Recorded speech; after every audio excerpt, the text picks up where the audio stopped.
श्रीराम.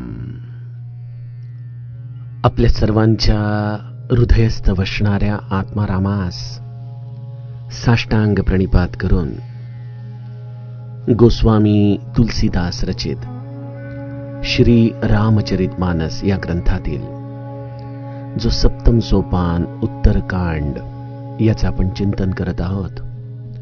सज्जन हो, हे आपलाच कथा चिंतन क्रमांक 1287.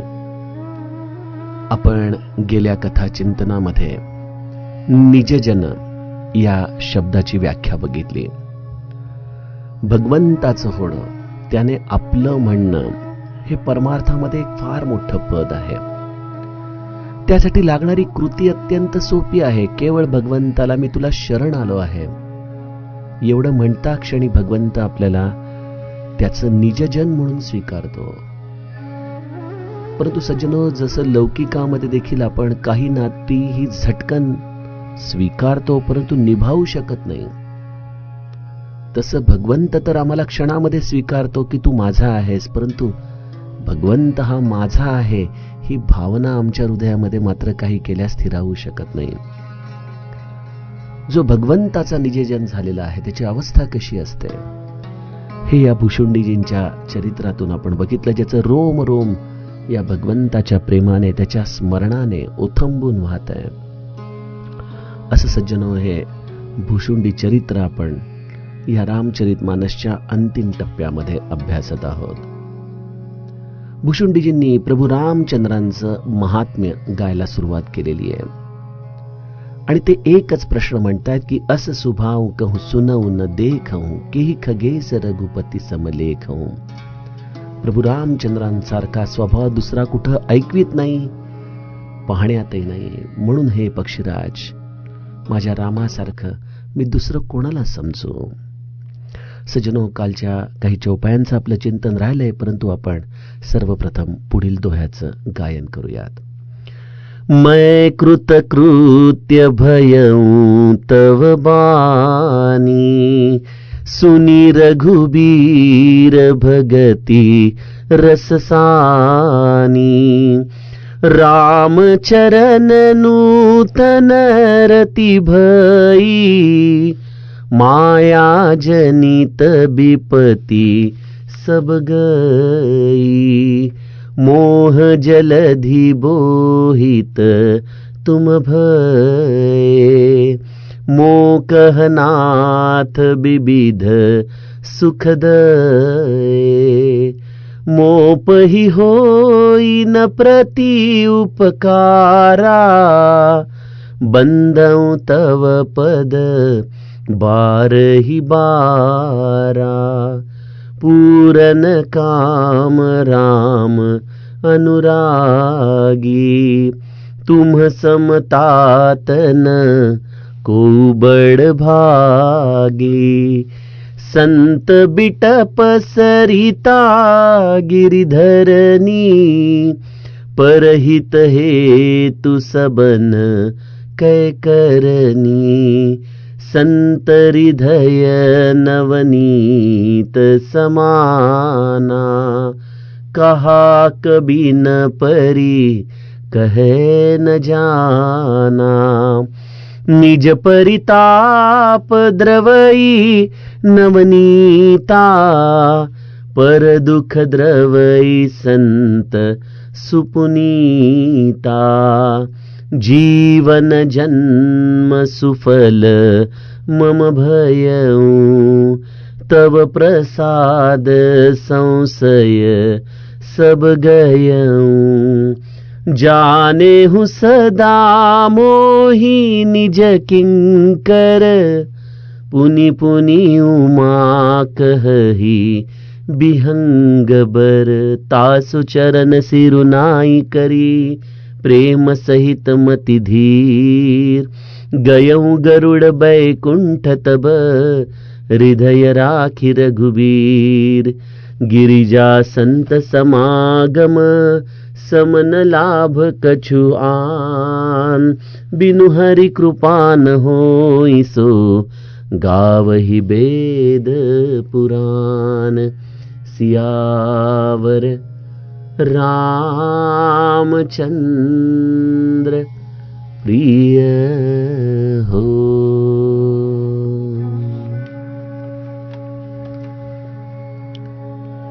सज्जनो, भुशुंडीजींचं संपूर्ण अस्तित्व हे राम भजनच आहे.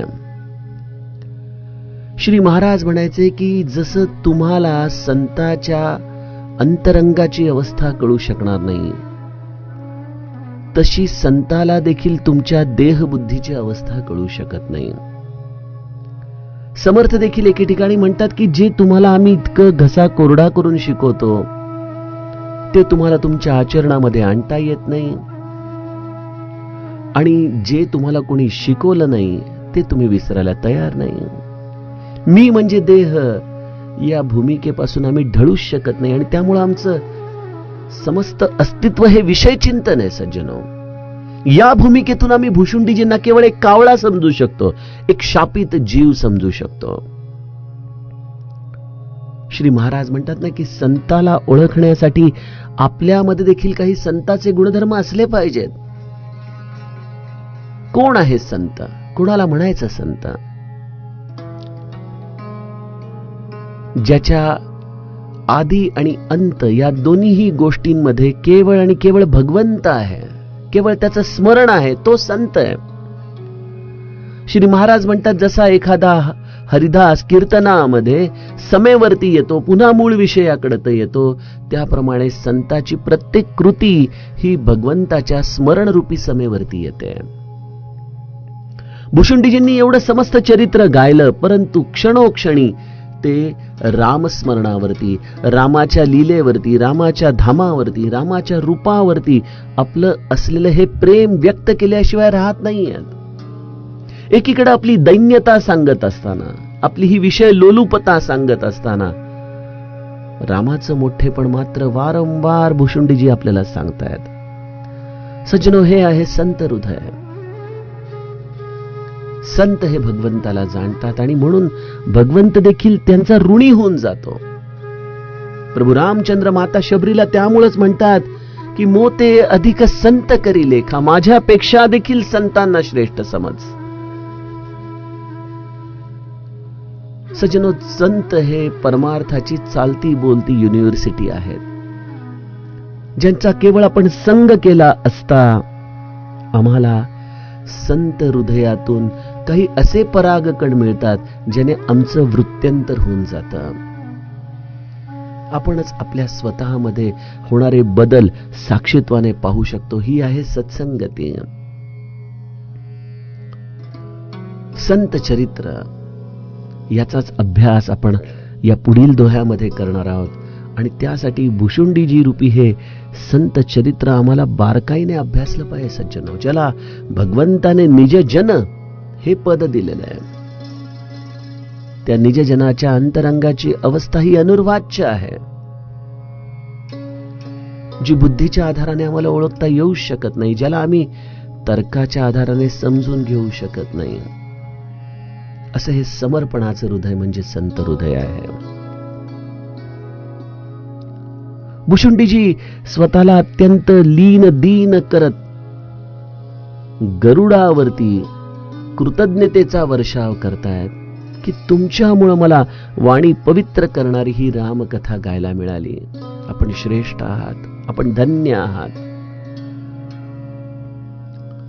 प्रभू रामचंद्रांचं रूप, त्यांचं नाम, त्यांची कथा, त्यांची लीला हे सगळं मला गायला मिळालं.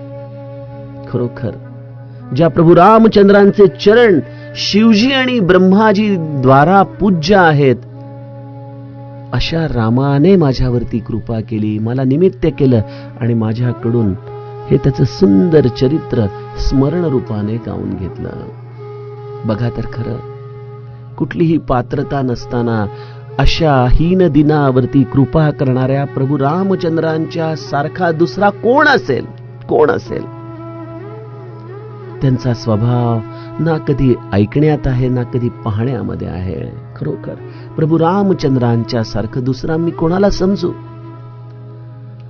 सज्जनो, आजच्या काळामध्ये प्रभू रामचंद्रांसारखं मी दुसरं कोणाला समजू हे वाक्य जर आम्ही उच्चारलं तर सो कॉल्ड इंटेलेक्च्युअल आमच्यावरती धर्मांधतेचा शिक्कामोर्तब करतात. मध्यंतरी मला अशाच एका संत आपलेल्या व्यक्तीचा फोन आला. म्हणाले, तुम्ही हे रामकथा सांगता, हे म्हणजे तुम्ही एक प्रकारे हे नवहिंदुत्ववादी दिसत आहात. म्हटलं, हे नवहिंदुत्ववादी काय आहे? अहो, आज देशापुढच्या समस्या काय आहेत आणि आपण कुठं राम मंदिराच्या दिशेने चाललोय आणि त्याचा कसला आनंद साजरा करताय, अशा पद्धतीने त्याच्या काही भावना होत्या. सज्जनो, येणाऱ्या प्रत्येक व्यक्तीला जणू काही रामराया आपल्याकडे पाठवत असतो आपली निष्ठा तपासण्यासाठी, आपलं खरंच प्रेम आहे का हे बघण्यासाठी. या सगळ्यांना आपण अत्यंत मनोभावे वंदन करावं, कारण आपल्या गोस्वामीजींनी, आपल्या श्री महाराजांनी आपल्याला असं शिकवलेलं आहे. आजच्या काळामध्ये हा मनुष्याचा तर्कवाद अशा पद्धतीने का संकुचित झालाय? आम्ही रामाला केवळ अयोध्येपुरतच का मर्यादित केलंय? राम हा आमच्यासाठी केवळ एखाद्या समाजकारण, धर्मकारण एवढ्यापुरताच का मर्यादित झालाय? सज्जनो, ज्या संतांनी रामाला अनुभवलं ते संत आम्हाला सांगतात की राम हे वैश्विक तत्व आहे. राम हा केवळ एका धर्मापुरता संकुचित होऊच शकत नाही. खर तर या जगामध्ये जन्माला आलेल्या प्रत्येक जीवाला शेवटी रामाच्या चरणीच शरण जावं लागतं. त्याच्याशिवाय त्याला स्वतःचा उत्कर्ष हा साधताच येऊ शकत नाही. परंतु या सगळ्या अनुभवाच्या गोष्टी आहेत. या जर आपण शब्दांच्या आधाराने समाजामध्ये बोललो तर कदाचित आपणच आपल्या रामाला संकुचित करू लागतो. आपणच आपले प्रतिस्पर्धी निर्माण करतो. अहो, रामाशिवाय दुसरं कोणी नाही, मग आमचा कृष्णाचं काय आहे, आमच्या दत्ताचं काय आहे, आमच्या महादेवाचं काय आहे? आम्हीच आमच्या देवतांमध्ये स्पर्धा लावू शकतो. सज्जनो, यापेक्षा अज्ञान ते काय आहे? काय अज्ञान?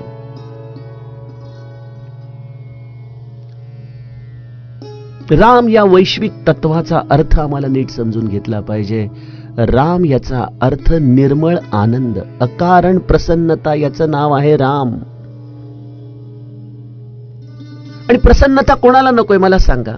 आनंद कोणाला नकोय? असं कोण आहे या जगामध्ये जो आनंदासाठी धडपडत नाहीये? मग कोण आहे असं या जगामध्ये जो रामासाठी धडपडत नाहीये? आपण म्हणाला हो राम म्हणजे आनंद, हे कुठून? यासाठी आपल्याला बालकांडामध्ये वसिष्ठांनी प्रभू रामचंद्रांचे नामाभिधान केले. त्या चौपायांचं नित्य स्मरण केलं पाहिजे. जो आनंद सिंधु सुख रासी, सी करते त्रैलोक सुपासी. सो अस राम नाम अस धामा, अखिल लोकदायक विश्रामा.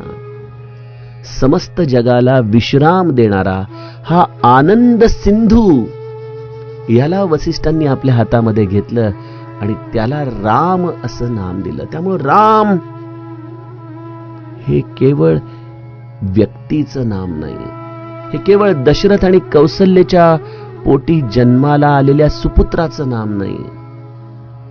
राम हे आमच्या प्रत्येकाच्या हृदयस्थ असलेल्या तृष्णेचं नाम आहे.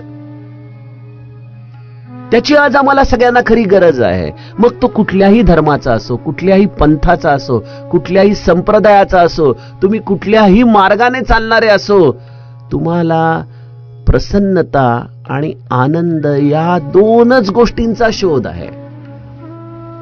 आणि हेच माझे भुशुंडीजी अत्यंत तळमळून गरुडाला सांगतायत की साधक सिद्ध विमुक्त उदासी, कभी कोविद कृतज्ञ संन्यासी, जोगी सुर सुतापस ज्ञानी, धर्म निरत पंडित विज्ञानी, तरहि न बिनुसे ये मम स्वामी. आहा, राम नमामि नमामि नमामि.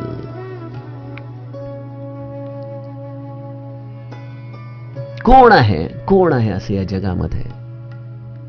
मग तुम्ही कोणीही असा, तुमचा काहीही अधिकार असो, तुम्ही साधक असाल, सिद्ध असाल, जीवनमुक्त असाल, उदासीन असाल, कवी असाल, विद्वान असाल, कर्म रहस्याचे ज्ञाते असाल, संन्यासी असाल, योगी असाल, शूरवीर असाल, मोठे तपस्वी असाल, ज्ञानी असाल, धर्मपरायण असाल, पंडित असाल, विज्ञानी असाल, किती पद्धतीने भुशुंडी सांगतायत की तुम्ही जन्माला आल्यानंतर यांच्यापैकी कोणीही असा, परंतु एक लक्षात घ्या, तरहीन बिनुसे ये मम स्वामी. यांच्यापैकी कोणीही तुम्ही असा, परंतु माझे स्वामी प्रभू रामचंद्र यांचं भजन केल्याशिवाय तुम्ही या भवसागराला तरून जाऊ शकत नाही. म्हणून राम नमामि नमामि नमामि. मी त्याच रामाला पुन्हा पुन्हा पुन्हा नमस्कार करतो. सज्जनो, बघा इथं गोस्वामीजींनी लौकिक आणि पारलौकिक या दोन्हीही पद्धतीने आपल्याला जीवांची स्थिती सांगितलेली आहे. पारलौकिक पद्धतीने विचार केला तर साधक, सिद्ध, जीवनमुक्त, उदासीन, ज्ञाता, संन्यासी, तपस्वी, धर्मपरायण या सगळ्या अंतरंगाच्या अवस्था आहेत. कोण आहे साधक? जो त्या परम तत्वाला प्राप्त करण्यासाठी नित्य प्रयत्नशील आहे तो साधक. ज्याने तद्रूपतेने त्या परमतत्वाला जाणलं तो सिद्ध. जो त्या भगवंताशी तद्रूप झाल्यामुळं जो या देहात असूनही विदेही झाला तो जीवनमुक्त. ज्याला या परमानंदाची प्राप्ती झाली आणि त्यामुळे स्वाभाविकच समस्त विषयांचे रस हे फिके झाले असा उदासीन. ज्याने त्या परमतत्वाला जाणलं तो ज्ञाता. ज्याने या परमतत्वाला जाणण्यासाठी समस्त लौकिकाचा त्याग केला तो संन्यासी. ज्याने जन्माला आल्यानंतर त्या एकाशीच योग साधण्यासाठी म्हणून आपलं जीवन समर्पित केलं तो योगी. ज्याने या भगवंताला प्राप्त करण्यासाठी ही देहबुद्धी झाडून टाकण्यासाठी कठीण तप केलं तो तपस्वी. अशा या सगळ्या आपल्या अंतरंगाच्या अवस्था आहेत. परंतु ह्यांच्यापैकी अंतरंगाच्या वेगवेगळ्या स्थितींवरती आरूढ झालेल्या लोकांना देखील प्रत्येकाला एकच अनिवार्य गोष्ट आहे आणि ती म्हणजे राम भजन. किती सुंदर सांगावं गोस्वामीजींनी. मी नेहमी माझ्या निरूपणांमध्ये गमतीने म्हणतो की सद्गुरूची शाळा कशी असते. बघा, आपण देखील लौकिक शाळांमध्ये बघतो की बालवाडीचे शिक्षक वेगळे, माध्यमिक शाळेचे शिक्षक वेगळे, उच्च माध्यमिक शाळेचे शिक्षक वेगळे, कॉलेजचे शिक्षक वेगळे, पोस्ट ग्रॅज्युएशनचे शिक्षक वेगळे, डॉक्टरेट करण्यासाठी लागणारे शिक्षक वेगळे. परंतु सद्गुरूची शाळा अशी असते की जिथं बालवाडी पासून ते डॉक्टरेट पर्यंत सगळ्यांना एकच सिलेबस आहे आणि एकच शिक्षक आहे. आपण म्हणाल असं कसं? तर सज्जनो, शिक्षक आहे सद्गुरू आणि सिलेबस आहे राम नाम, राम भजन. बस, मग तुम्ही बालवाडीमध्ये असा की डॉक्टरेटमध्ये असा. आणि हेच माझं श्री महाराज सांगतात की प्राण गेल्यानंतर शेवटची सुटणारी वस्तू म्हणजे भगवंताचं नाम असलं पाहिजे. मी बऱ्याचदा श्री महाराजांच्या वचनांना खूप, माझा तसा स्वभाव नाही परंतु तरी तर्क बुद्धीने देखील विचार करून बघायला एक गंमत वाटते की महाराज, म्हटलं महाराज, हे प्राण गेल्यानंतर शेवटची सुटणारी वस्तू नाम हे कसं काय बरं? बऱ्याच वर्षापूर्वीची गोष्ट आहे, जेव्हा गोंदोल्यामध्ये गुरुपौर्णिमेच्या एका सत्रामध्ये मी कंठी राहो नाम या अभंगाचं चिंतन तिथं सांगत होतो आणि सहज हे महाराजांचं वाक्य डोळ्यासमोर आलं आणि मनामध्ये प्रश्न आला की हे वाक्य कशा पद्धतीने सिद्ध करता येईल. आतून महाराजांनी प्रेरणा दिली की म्हणाले, बघा, तुमच्या घरात टेप रेकॉर्डर असतं, त्याच्यामध्ये कॅसेट चालू असते. कधी कधी लाईट जातात आणि मग टेप रेकॉर्ड बंद पडतं, म्हणजे आवाज बंद होतो का? बरोबर आहे का? आधी आवाज बंद होतो आणि मग लाईट जातात? किती सूक्ष्म फरक आहे. म्हटलं महाराज बरोबर आहे, आपण म्हणतात आधी लाईट जातात आणि मग आवाज बंद पडतो. महाराज म्हणाले, हेच तर मी सांगतोय, आधी प्राण जातो आणि मग नाम बंद होतं. म्हणून नाम हे प्राण गेल्यानंतर सुटणारी शेवटची वस्तू आहे. सांगण्याचा उद्देश असा आहे सज्जनो, की तुम्ही आयुष्यामध्ये नामाचा इतका अभ्यास करा, तेव्हाच कुठं जाऊन तुम्हाला हे नाम प्राण गेल्यानंतर शेवटची वस्तू या रूपाने सोडता येऊ शकेल. तुम्हाला असं वाटेल की आज आपण साधक आहोत म्हणून आपल्याला जप करावा लागतोय. ज्या दिवशी मी सिद्ध होईन त्या दिवशी माझं भजन थांबवायला काही हरकत नाही. लोक त्यासाठी प्रमाण देखील देतात, समर्थांचा प्रमाण देतात. समर्थांनी दासबोधामध्ये एके ठिकाणी म्हटलंय की त्या भगवंताशी तद्रूप होऊन जावं आणि मग सावकाशपणे ग्रंथाला मिटवून बाजूला ठेवून द्यावं. बघा, संतच म्हणतात की ग्रंथ बंद करून ठेवा, काही गरज नाही. बस तुम्ही आता सिद्ध झालेला आहात. मग सिद्ध झालेल्या माणसाला भजनाची काय गरज आहे? सज्जनो, संतांनी ग्रंथ बंद करायला सांगितलेलं आहे, भजन बंद करायला नाही सांगितलेलं. समस्त ग्रंथ वाचून झाल्यानंतर ज्याला कळतं की या सगळ्या ग्रंथांचं एकच सार आहे राम नाम, राम भजन, त्यानेच खऱ्या अर्थाने ग्रंथ जाणले. अन्यथा आम्ही तर भारवाई आहोत. या ग्रंथात काय सांगितलं, त्या ग्रंथात काय सांगितलं, याच्या पलीकडे आम्हाला काय कळतंय? संत सगळ्या ग्रंथांचं सार जाणून केवळ भजनामध्ये राहतात, म्हणून ते संत असतात. आणि आम्ही मात्र केवळ विद्वान या रूपाने, पंडित या रूपाने या ग्रंथांचं सेवन करत राहतो. त्यामुळे तुम्ही साधक असा की सिद्ध असा, काही लोकांना आपण जीवनमुक्त आहोत ह्याचा देखील अहंकार होतो. आणि मग जीवनमुक्ताला मर्यादा नाहीत, बंधनं नाहीत. त्यामुळं तो सगळ्यात पहिले जर कुठली गोष्ट सोडतो तर उपासना सोडतो, भजन सोडतो. सज्जनो, हा सापशिडीचा खेळ आहे. इथं कुठलंच पद हे परमनंट नाही. आपण बघतो ना, सध्याच्या काळात राजकारणामध्ये देखील काही दिवसामध्ये होत्याचं नव्हतं होतं आणि समोर आलेली गोष्ट अचानक दिसेनाशी देखील होते. तसंच परमार्थामध्ये देखील आहे की आपण कोणीतरी आहोत या भूमिकेला आपण ज्या क्षणी चिकटलो त्या क्षणी आपल्याला तो साप गिळायला सुरुवात करतो. त्यामुळं आपल्याला जर या संभ्रमामधून बाहेर पडायचं असेल तर एक करावं, निरंतर भजनानंदी राहावं, भगवंताचं नाम गात राहावं. त्यामुळे जीवनमुक्त या पदीचा देखील आपल्याला अहंकार होता कामा नये. आणि जो उदासीन आहे तो तर विषयांमध्ये येऊच शकत नाही, त्याला भजनाशिवाय दुसरं काही कळूच शकत नाही. कोण अमृताचं भांड ताकाच्या साठी म्हणून देऊन टाकेल कोणाला? का देईल? ते अमृत भजन आहे, ते राम नाम, ते अखंड गात राहतात, अखंड त्या भगवंताच्या लीलांचं स्मरण करत राहतात. असे उदासीन देखील भगवंताच्या नामाशिवाय तरू शकत नाहीत. आणि जो भजनाला सोडून विषयांमध्ये उतरतो तो उदासीन कसा म्हणायचा? एकाच तलवारीच्या म्यानांमध्ये दोन तलवारी कशा बसतील? हीच गोष्ट ज्ञात्याची आहे, संन्याशीची आहे, योगीची आहे, तपस्वीची आहे, ज्ञानीची आहे, पंडितांची देखील तीच अवस्था आहे. हा झाला पारलौकिक भागामध्ये असलेल्या लोकांच्यासाठी राम भजनाची अनिवार्यता.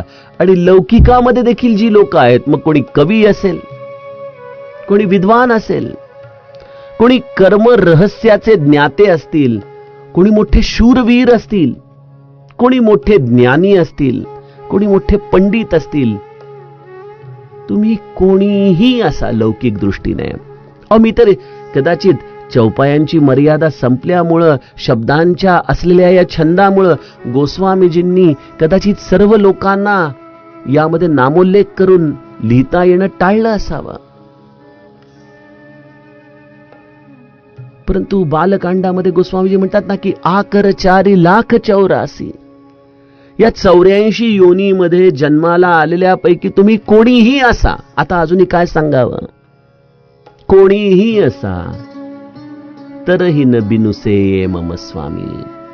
आपण म्हणाला, शूरवीराला कशाला पाहिजे राम भजन? सज्जनो, माझ्या सद्गुरूंच्याच वचनांचा मला नित्य आधार राहतो. जगामध्ये जर तुम्हाला लौकिकामध्ये देखील चिरकालीन टिकणारं काम करायचं असेल तर तुमच्या माग उपासनेचा जोर असायला लागतो. उपासनेच्या जोराशिवाय तुम्ही या जगामध्ये लौकिक कार्य देखील यशस्वी करू शकत नाही. लक्षात घ्या. का आज आम्हाला छत्रपती शिवाजी महाराज हे आदर्शवत आहेत? का त्यांचं कार्य आम्हाला आजही स्फुरण देतं? त्याचं कारण छत्रपती शिवाजी महाराजांच्या वैयक्तिक असलेल्या उपासनेचा हा जोर आहे. आणि उपासना दोन्ही बाजूनी असावी. आपल्या कर्मकुशलतेची देखील उपासना छत्रपतींनी केली आणि आपल्या माय भवानीची देखील उपासना तेवढ्याच मनापासून केली. समर्थांसारख्या सद्गुरूचे चरण त्यांनी अत्यंत प्रेमाने धरले. जगद्गुरु तुकाराम महाराजांच्या भजनाचा मार्ग देखील त्यांनी अत्यंत सहजपणे आचरला. अशी उपासना, अशा सर्व संतांच्या आशीर्वादामधून हे छत्रपती पद घडतं सज्जनो. आणि मग त्याच्याकडून जे कार्य होतं ते चिरकालीन टिकतं. अन्यथा आमच्यासारखे अनंत जीव येतात, काहीतरी किडूक मिडूक कार्य करतात. असं आपल्याला वाटतं की आपण फार मोठं कार्य केलं, परंतु तुमचं कार्य हे तुमच्या 12व्यापर्यंत देखील टिकत नाही, लोकांच्या स्मरणात राहत नाही.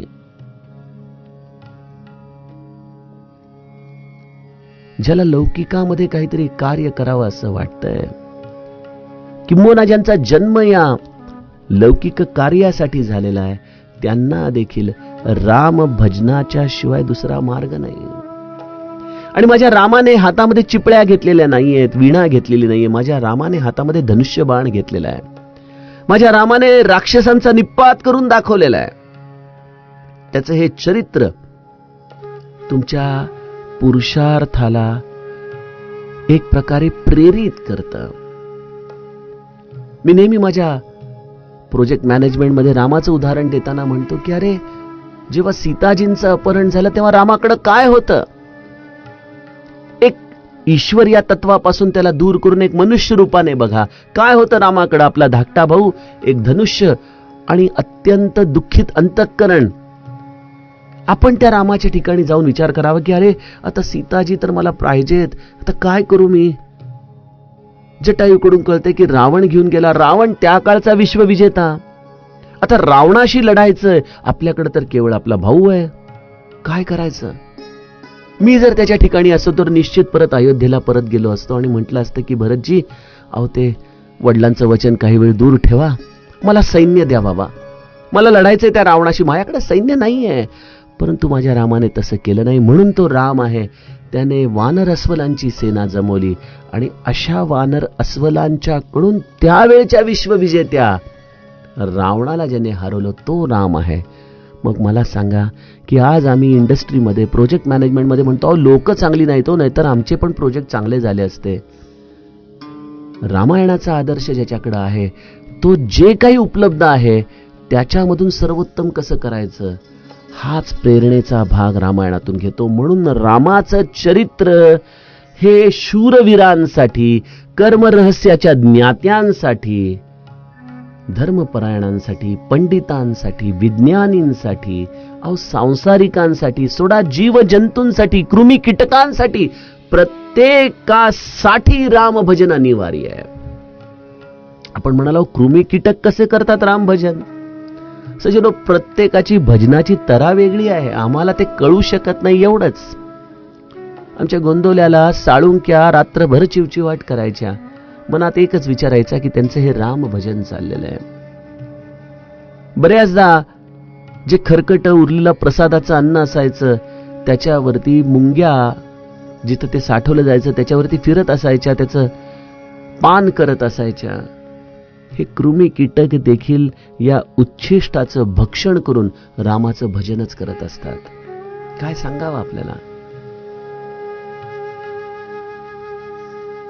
रामभजन ह्या समस्त सृष्टीमध्ये प्रत्येक जीवाच्या उत्कर्षासाठी आहे, अनिवार्य आहे. किंबहुना त्याचा अव्हेर करून कधीच कोणीही तरून जाऊ शकलेलं नाहीये. आणि त्यामुळे भुशुंडी म्हणतात की मी अशा रामाला पुन्हा पुन्हा पुन्हा पुन्हा नमस्कार करतो. सज्जनो, आम्हाला देखील हे जर कळालं तर हे समस्त रामचरितमानसचं सूत्र कळालं. अशा रामाला तुम्ही शरण जा, हाच भुशुंडीजींचा अत्यंत मनापासून आर्जव आहे. तुम्ही भले कितीही पापाच्या राशी घेऊन आलेले असा, सरन गये मोसे अघरासी, हो ही शुद्ध नमामी अविनाशी. ज्यांना शरण गेल्यानंतर भुशुंडी म्हणतात, माझ्यासारखे पापराशी देखील शुद्ध होतात, पापरहित होतात. अशा अविनाशी प्रभू रामचंद्रांना मी नमस्कार करतो, वंदन करतो. आणि भगवंताला शरण जाणं, भगवंताला वंदन करणं म्हणजे काय? जासु नाम भव भेषज, हरण घोर त्रयसूल. ज्याचं नाम जन्म मरण रूपी रोगाचं औषध आहे, या त्रितापांचं दुःख दूर करणारं आहे, असा राम. त्याचं हे नाम आपण मुखाशी ठेवणं म्हणजेच रामाला शरण जाणं. आणि जेव्हा आपण रामाला शरण जातो तेव्हा राम आपल्यावरती त्याची परमकृपा करतो. आणि ती कृपा काय आहे? सो कृपाल मोहितो पर सदा रहू अनुकूल. ते श्रीरामजी माझ्यावर आणि तुमच्यावरती सदा प्रसन्न राहो. बघा संत हृदय काय आहे. भुशुंडीजी राम माझ्यावरती प्रसन्न राहोत असं म्हणत नाहीयेत, ते माझ्यावर आणि तुमच्यावर देखील. हे संत हृदय आहे सज्जनो. म्हणून मी आपल्याला सुरुवातीला सांगितलं की भुशुंडी रूपी संत चरित्र हे आमच्यासारख्या देहबुद्धीच्या लोकांना कळू शकत नाही. जिथं त्याग, समर्पण हे शब्द आम्हाला केवळ कादंबरीपुरते मर्यादित आहेत, तिथं संत चरित्र आम्हाला आचरणामध्ये कसं आणता येईल. आपली समस्त पुण्याई देखील जो तुमच्यासाठी लुटवून टाकतो तो खरा संत असतो. आणि त्यामुळं ते रामाला हीच प्रार्थना करतात की माझ्यावर आणि या गरुडावरती तसंच समस्त या सृष्टीमध्ये तुझी कथा श्रवण करणाऱ्या प्रत्येक जीवावरती हे प्रभो आपण नित्य प्रसन्न राहा. भुशुंडीजींचं असं हे मंगलमय वचन ऐकून प्रभू रामचंद्रांच्या चरणी त्यांचं असलेलं हे अतीव प्रेम पाहून संदेहापासून गरुडजी पूर्णपणे मुक्त झालेले आहेत. आणि ते प्रेमसहित भुशुंडीजींच्या चरणी आपली कृतज्ञता व्यक्त करताय. सज्जनो, तो कथाभाग ज्याचं आपण गायन केलं त्याचं चिंतन उद्याच्या कथा विभागामध्ये बघूयात. जानकी जीवन स्मरण जय जय राम.